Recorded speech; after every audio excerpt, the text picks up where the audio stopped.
हिमाचल प्रदेश सरकार के प्राकृतिक खेती खुशहाल किसान के नारे को साकार करने का अगर सही मायने में किसी ने काम किया है तो बिलासपुर के अजय रत्न ने। बिलासपुर जिला के न्यू गांव के रहने वाले अजय रत्न एक प्रगतिशील किसान हैं जो पिछले 4 सालों से 20 बीघा जमीन पर विभिन्न तरह की फल सब्जियां व आयुर्वेदिक पौधे लगा रहे हैं। अजय रत्न न केवल प्राकृतिक खेती करते हैं बल्कि अपनी पंचायत के आसपास रहने वाले किसानों को प्राकृतिक खेती के लिए जागरूक भी करते हैं।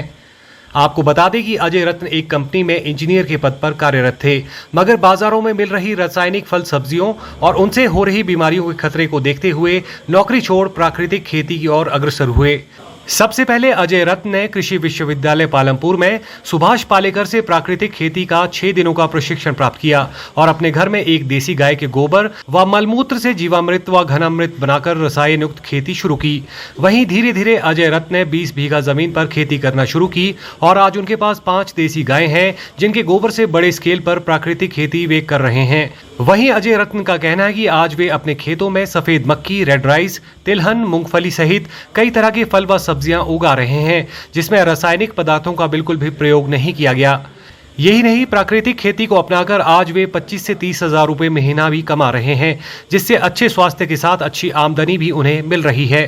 सर, मैं 2018 से प्राकृतिक खेती कर रहा हूँ और इसका प्रशिक्षण मैंने जो है पालमपुर में लिया था। पालमपुर यूनिवर्सिटी में हमारे पद्मश्री जो हमारी प्राकृतिक खेती के जन्मदाता हैं सुभाष पालेकर जी, उनसे मैंने इसका प्रशिक्षण 6 दिन का प्राप्त किया था। फिर मैंने घर में आते ही अपनी एक देसी गाय ली थी। फिर धीरे धीरे आज उस काम को मेरे को करते हुए 4 साल हो गए। तो आज जो है मेरे पास 5 देसी गायें हैं, सहीवाल हैं, राठी हैं। फिर साथ में जो है आज मेरे को इसके बहुत ही अच्छे परिणाम देखने को मिल रहे हैं क्योंकि इसमें मेरा खर्चा अब ना के बराबर हो गया है।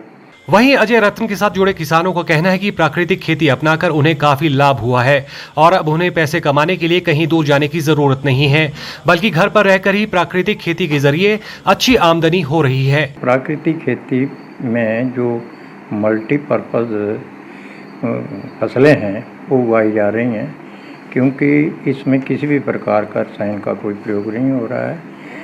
क्यों स्वास्थ्य के लिए रसायन जो है वो बड़ा हानिकारक है। यही कारण है कि भिन्न भिन्न प्रकार की बीमारियां जो हैं इन रसायनों से पैदा हो रही हैं।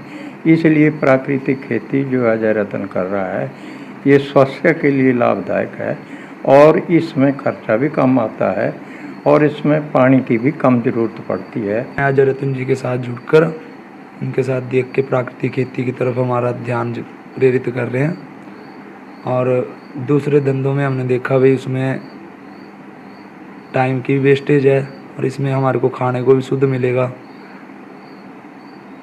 और इसके साथ ही अभी युवाओं को भी हमारे को थोड़ा प्राकृतिक खेती की तरफ ध्यान देना चाहिए। वहीं मेहरी काथल पंचायत से पूर्व उप प्रधान देशराज चंदेल ने कहा कि अजय रत्न उनकी पंचायत के युवाओं और महिलाओं को प्राकृतिक खेती के लिए लगातार जागरूक कर रहे हैं जिसका नतीजा है कि कई लोग आज प्राकृतिक खेती को अपनाकर अपना जीवन यापन कर रहे हैं। अजय रत्न जी ने कुछ अलग ही प्रयास किया है प्राकृतिक खेती के ऊपर। उन्होंने आजकल मैं बात करूं तो वो गन्ना भी उगा रहे हैं और मूंगफली भी उगा रहे हैं, अगर तिल भी उगा रहे हैं, हल्दी भी उगा रहे हैं और अपने यहाँ अदरक भी उगा रहे हैं। कहने का मतलब है कि वो मल्टी क्रॉप जो है कर रहे हैं जिससे कि उनकी आमदनी भी बढ़ी है और वो हमारे युवाओं के लिए भी एक प्रेरणा स्रोत है।